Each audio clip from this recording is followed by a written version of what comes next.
नमस्कार, स्वागत है आप सभी का।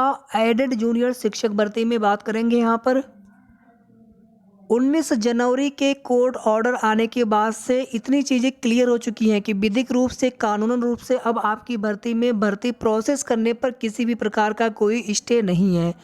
पूर्णिमा शर्मा वाले केस में केवल ज्वाइनिंग लेटर देने पर रोक है, ना कि भर्ती के प्रोसेस पर। अब यहाँ पर अधिकारी एक नया बहाना नहीं बना सकते हैं कि अभी भर्ती पर स्टे लगा हुआ है, तो आप स्टे हटवाइए। अभी तक प्रत्यावेदन वाले मामले में स्टे वैकेशन तक फाइल नहीं किया गया है। अच्छा, एक चीज़ यहाँ पर देखिए साथियों, जो 17 तारीख को स्टे वैकेशन फाइल किया गया होगा वो भी तो अधिकारियों के द्वारा ही अपने सरकारी अधिवक्ता के माध्यम से कोर्ट में फाइल करवाया गया होगा। यानी वो जो भी चीज़ें हैं भर्ती में सही चीज़ें या तो बताना नहीं चाहते हैं या फिर वो बताते नहीं हैं। शासन के निर्देश के होने के बावजूद भर्ती प्रक्रिया में अगर अब देरी होती है तो कहीं ना कहीं यहाँ पर लापरवाही ही सामने निकल कर के आएगी। और आप देखेंगे, चाहे पीएनपी सचिव महोदय से बात किया जाना हो या फिर उप शिक्षा निदेशक जी से, कल की डेट में निदेशक मैम से भी बात करने का प्रयास हुआ, लेकिन उनकी तरफ से कोई बहुत ज़्यादा सकारात्मक बात नहीं हो पाई। एक चीज़ ये भी होता है कि बार बार अधिकारियों से मिलने जुलने से थोड़ा सा वे लोग नाराज़ तो होते हैं, लेकिन वे अभ्यर्थी भी कितने दूर से जाते हैं अपना समय ख़राब करके, फिर पैसे खर्च करके। तो उनके बस ये कोशिश होती है कि भर्ती प्रक्रिया में कुछ अच्छी न्यूज़ मिल जाए, तो उसी हिसाब से कोई एक डेडलाइन मिल जाए समय का, तो उसी हिसाब से अपना वेट किया जाए। बहुत लंबे समय के बाद यहाँ पर भर्ती में जो है केस से स्टे हटा है। और ये जो केस से स्टे हटा है, इसमें आप सभी सक्रिय साथियों के, सबकी जितने भर्ती के अभ्यर्थी, सबकी अपनी अपनी भूमिका है। और सबसे जो बड़ा कारण यहाँ पर है कि जो स्टे वैकेशन फाइल किया गया था सरकार के द्वारा 17/1/2023 को, तो भर्ती में केस से जो स्टे हटा है वो इसी स्टे वैकेशन फाइल होने की वजह से हटा है, जो अपील डाली गई थी, इम्प्लीमेंट अपील डाली गई थी सरकारी अधिवक्ता के द्वारा। बाकी देखिए, थर्ड पार्टी के हमारे साथी हैं, उनका अपना प्रयास अत्यंत सराहनीय है। अभी तक जिन भाइयों ने ग्राउंड स्तर पर प्रयास किया उनका अपना प्रयास अत्यंत सराहनीय है। जो साथी बीच बीच में समय निकाल करके अधिकारियों से मिलने के लिए जाते हैं उनका भी प्रयास बहुत ही सराहनीय है। सभी लोग अपनी जगह पर लगातार प्रयास कर रहे हैं, कोशिश कर रहे हैं। तो अब यहाँ पर जब आवश्यकता है कि सभी लोग एक मंच पर आकर के, एक साथ आकर के भर्ती को पूरी कराने के लिए कोशिश करने के बजाय अगर हम इंतजार करते रह गए तो फिर पता नहीं आगे कौन सा नया विवाद उत्पन्न हो भर्ती में। अभी देखिए 18157 वाले के साथ 15,944 को कनेक्ट किया गया है। सभी मैटर्स को एक साथ कनेक्ट किया गया है, बंच में किया गया है। मतलब सुनवाई तो 100% होगी और 9 फरवरी को फाइनल हियरिंग होनी है। फाइनल डेट नहीं है, फाइनल हियरिंग होनी है। हो सकता है उसी दिन मैटर हो जाए डिस्पोज्ड ऑफ, हो सकता है कि कुछ डेट में और सुनवाई हो। लेकिन जब भर्ती में कोई स्टे नहीं है, देखिए केस तो डिस्पोज्ड ऑफ करवाना ही होगा अधिकारियों को। उनको भी पता है कि अगर हम आज भर्ती कर भी देंगे तो भर्ती प्रक्रिया हमें कोर्ट के अधीन रख करके ही भर्ती पूरी करनी होगी। तो कोर्ट केसेज को तो उन्हें निस्तारित करवाना ही होगा, डिस्पोज्ड ऑफ करवाना ही होगा, चाहे आज करवाएं चाहे कल करवाएं। प्रत्यावेदन वाले मामले में उनको भी पता है कि आज वो स्टे वैकेशन फाइल कर दें या फिर केस में प्रॉपर पैरवी करवा दें, वो मामला एक दिन में हो जाना है फाइनल।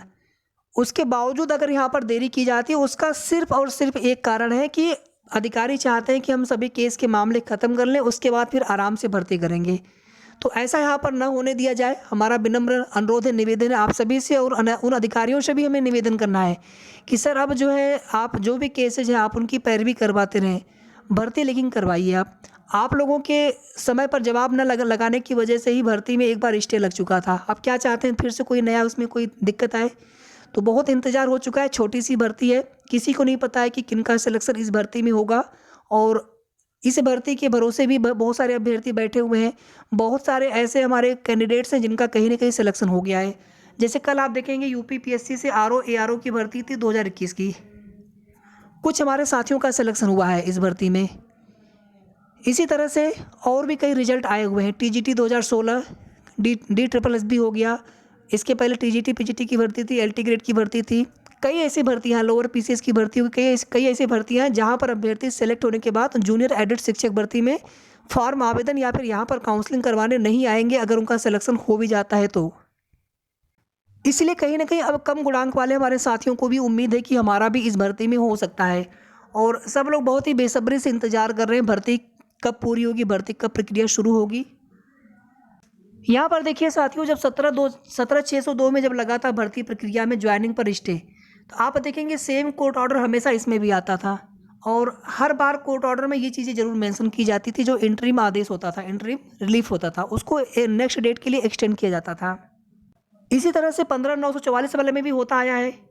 यहाँ पर भी आप देखेंगे सेम वही चीज़ है, इंटरिम ऑर्डर जो दिया गया था उसको बार बार एक्सटेंड किया जाता था। ये 19/12/2022 का कोर्ट ऑर्डर है। इसके बाद आगे भी सुनवाई हुई थी 12/1/2023 को। उसके बाद फिर 19/1/2023 को डेट लगी थी और 19/1/2023 का जब कोर्ट ऑर्डर आता है, 12 को तो सुनवाई ही नहीं हो पाई, केस पास ओवर हो गया था, नंबर नहीं आ पाया था केसेस का। और अधिकारी ये बोलते हैं कि उसमें हम क्या कर सकते हैं, उसमें सर आप ये कर सकते हैं कि मामले को अर्जेंट बता करके उसमें विशेष अपील फाइल करके मामले को आप सुनवाई जब चाहे तब करवा सकते हैं, जल्दी भी लिस्टेड करवा सकते हैं। अधिकारी ये नहीं कह सकते कि हम उसमें क्या कर सकते हैं। आप नहीं करेंगे तो कौन करेगा, करना आप ही को है। अब यहाँ पर आप 19/1/2023 वाला कोर्ट ऑर्डर देखिए। ये चीज़ें आप सभी लोग समझ पा रहे होंगे, यहाँ पर ऐसा कुछ भी नहीं लिखा गया है स्टे को लेकर के। अब इसमें अगर ये बोलते हैं पीएनपी सचिव सर कि हमें कोई लिखित में मिले कि स्टे ऑर्डर हट गया है, जब स्टे मेंशन नहीं है तो इसका मतलब क्या हुआ, स्टे तो हट ही गया है। भर्ती प्रोसेस में आप भर्ती प्रोसेस आगे बढ़ा सकते हैं। बाकी कोई भी डाउट लगता है अधिकारियों को तो वे अपने न्याय विभाग से, अपने सरकारी अधिवक्ता से परामर्श कर सकते हैं कोर्ट ऑर्डर जो आया हुआ है उसके आधार पर। इस वाले केस में भर्ती पर कोई पहले से कोई स्टे वगैरह कुछ नहीं लगा था। इसमें काउंटर एफिडेविट भी लगाया गया था, हमने आपको काउंटर एफिडेविट की जानकारी भी दी थी और ये मामला अभी चल रहा है, केस चल रहा है। और उसी भी यहाँ पर या उसी ग्राउंड में सिमिलर पाते हुए 15/944 और सभी इस पर कनेक्टेड जो मैटर्स हैं इनके साथ ले आकर के इनको कनेक्ट कर दिया गया है। जब इसमें कोई स्टे है नहीं, इसमें स्टे वेकेशन दोबारा से फाइल किया गया, यहाँ से जब स्टे हट चुका है तो फिर इस कोर्ट ऑर्डर में स्टे के लिए कोई रिलीफ ऑर्डर आता कैसे। तो सीधी सी बात है, यहाँ पर स्टे हट चुका है, लेकिन अधिकारी वही है ना कि सच बताते नहीं है। और अगर सच बताते तो कम से कम हम आप उसी तरह से प्रयास करें भर्ती को पूरी कराने के लिए। अब साथियों, यहाँ पर प्रयास सभी को मिल करके संगठित होकर के करने की आवश्यकता है। यहाँ पर अगर ये बता दिया गया कि नहीं अभी हम 9 फरवरी तक कुछ नहीं करेंगे, तो उसका कारण बताया जाए। या फिर अगर प्रत्यावेदन वाले मामले में स्टे लगे होने की वजह से हम भर्ती नहीं करेंगे, क्यों नहीं करेंगे सर आप वहाँ पर भी स्टे वेकेशन फाइल करिए जैसे आपने यहाँ पर किया। भर्ती आप ही को पूरी करानी है, हमें ये सब चीज़ें अधिकारियों से निवेदन करते रहना है बार बार। अभी कोई आचार संहिता नहीं है, आचार संहिता को लेकर के आप मत पूछिएगा क्योंकि कोई आचार संहिता नहीं है। एमएलसी चुनाव कुछ जिलों में होते हैं, एमएलसी चुनाव पूरे प्रदेश में कभी नहीं होते हैं। ये आप सभी लोग जानते होंगे, 1/3 ही सीटों के लिए चुनाव होता है, चाहे राज्यसभा हो चाहे एमएलसी का चुनाव हो। तो जितने जिलों में चुनाव थे वहाँ पर आचार संहिता लगी हुई थी। फिलहाल में आचार संहिता कहीं पर भी नहीं है प्रदेश में। आगे निकाय चुनाव के लिए आचार संहिता लगेगी, उसके पहले पहले हमें भर्ती अपनी पूरी करा लेनी है फरवरी के महीने में। और इसके लिए आवश्यक है कि अब जो है प्रक्रिया जल्द से जल्द यहाँ पर शुरू हो, आवेदन लिए जाने आदि प्रोसेस शुरू हो भर्ती में। इसलिए आप सभी लोग मिल करके प्लीज़ जो है आप लोग मिल करके संगठित होकर के, जितने भी भाई हमारे, पहले आप सभी ने प्रयास किया, लेकिन यहाँ पर कोई क्रेडिट लेने की होड़ नहीं होनी चाहिए। सब लोग अभ्यर्थी हैं जूनियर एडेड के, कोई नेता थोड़ी है। सब लोग अपने भर्ती को पूरी कराने के लिए अपने स्तर से, किसी ने ज़्यादा किसी ने कम प्रयास किया। तो अब यहाँ पर मिल करके सभी को संगठित होकर के अपनी भर्ती को जल्द से जल्द यहाँ प्रोसेस शुरू कराने के लिए कोशिश करनी चाहिए। एक बहुत बड़ी बाधा हट चुकी है, उसके बावजूद अगर यहाँ पर भर्ती शुरू ना हो तो कहीं ना कहीं आप देखेंगे कि यहाँ पर अधिकारियों या उनकी लापरवाही ही तो होगी। पहले भी स्टे लगा था लापरवाही की वजह से। बाकी देखिए, हम लोग सरकार पर, विभाग के अधिकारियों पर कोई आरोप नहीं लगा सकते हैं, सब कुछ करना उनको है। तो हम लोग केवल निवेदन कर सकते हैं, आग्रह कर सकते हैं, अनुरोध कर सकते हैं, विनती कर सकते हैं। बाकी आपके मन में कोई भी सवाल आप कमेंट करके पूछ सकते हैं और आप लोग वीडियो को लाइक करके शेयर कर दिया करें। और आगे की जो भी सही और ऑथेंटिक जानकारी मिलेगी आप सभी को हमारे चैनल के माध्यम से सूचना मिलती रहेगी। वीडियो को आप सभी पूरा जरूर सुना करें। धन्यवाद।